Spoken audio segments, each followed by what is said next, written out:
All right, folks, welcome back to the channel. We're going to go over Fantasy Football 101 in 2024. Zoe is a fantasy football expert. He played on the Vegas tour for a little bit. And also, if you are a sports fan and want a garage bar with a sports theme, slide into my DM, shoot me an email.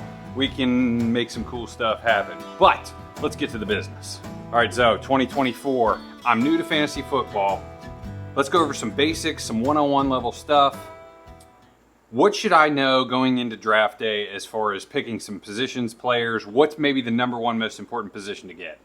So you got to figure out, see if you're in a PPR league. That's going to be receptions, carries, things like that. So those are going to kind of be the biggest ones because you're going to do quantity, right? So if they're getting carries and touches, that's what you want to look at. Because PPR stands points per reception. Right. So they catch a ball from a quarterback on a pass. Now, are there running backs that maybe don't get those kind of points, if you will? Like, I don't know, if a guy's more heavy run and he really doesn't catch passes, is there somebody that maybe they should avoid?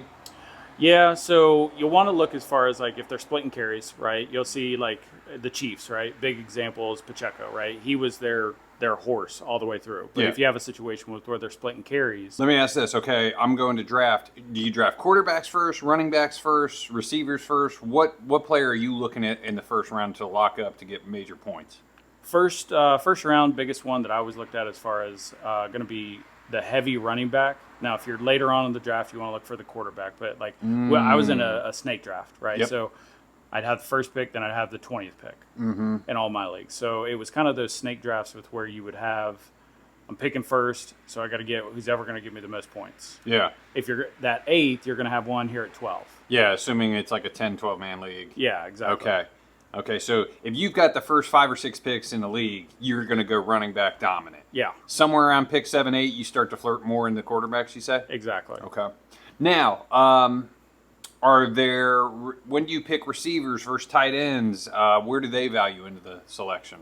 So I always valued receivers probably a little bit higher than everyone else because you have your top tiers, right? You got your Jamar Chases, Justin Jeffersons, right? That they're gonna destroy it.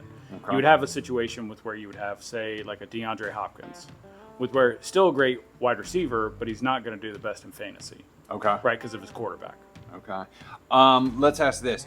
Let's say I'm a fan of the Bengals. Is there a bad strategy in grabbing, say, Burrow and Jamar Chase? Because now all my eggs are in one basket. Is it better to spread around the league? So I'm a Broncos fan, so I was always partial. Hey, let's get as many good Bronco players. Because it makes it fun, I got to imagine. Right, exactly. But is that a good strategy for winning? Not really, because they have a bad game. Your week's messed up.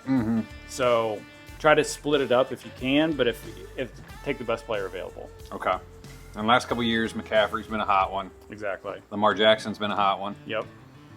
Okay. I'll be excited to see what Derrick Henry in Baltimore kind of does because you have that Lamar Jackson, right? So are they going to lean more Derrick Henry as far as like, hey, we're going to kind of change it a little bit and then Lamar can kind of take a step back? Okay. Or are McCaffrey's getting older. He's had a heavy stretch here since going to San Francisco. So I don't know if he's going to lead the league again and a lot of fantasy points. Yeah. What are there things to avoid? Do you see how if you're a newbie to the drafting and playing fantasy football, are there things I should avoid that are just wreckers before the season even gets started? So what I always looked at, and with what I think always gets overlooked is bye weeks. You don't want to have your top players with the same bye weeks. Oh, okay. So if you've got a receiver on this team and a running back on another, and their bye weeks are both week 15, 12, whatever, they're both not playing. Exactly, and that goes with where you get two of your top players on the same team. You're struggling to find that week. You're just like, hey, this is a loss. Okay. If you had another piece of advice, somebody who hasn't played before is joining a league that they should be aware of going in. Enjoy it, right? Okay. Don't get too heavy in it. Make sure you watch the injury reports, right? Those are the biggest ones, right? So it'll change throughout the week. So if Monday, right, or Tuesday, you get that one with where your player's bad, right?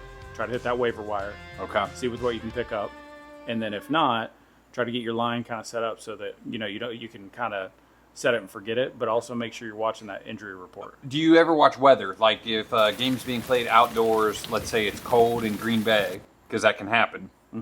And generally that doesn't bode well for or throwing the ball. So if you had a receiver that was playing in Green Bay in December, do you maybe sub him out or look other places? Yeah, so that's a good idea as far as like to look, right? Check the weather, see how the teams are doing. Green Bay's always, they're going to be good inclement weather regardless. So that's where you want to look at the Miami with where they're switching. Okay. So that's more of the away teams. All right. Well, guys, if you're getting into fantasy football, these are some things to take into account. And remember, garage beers taste best.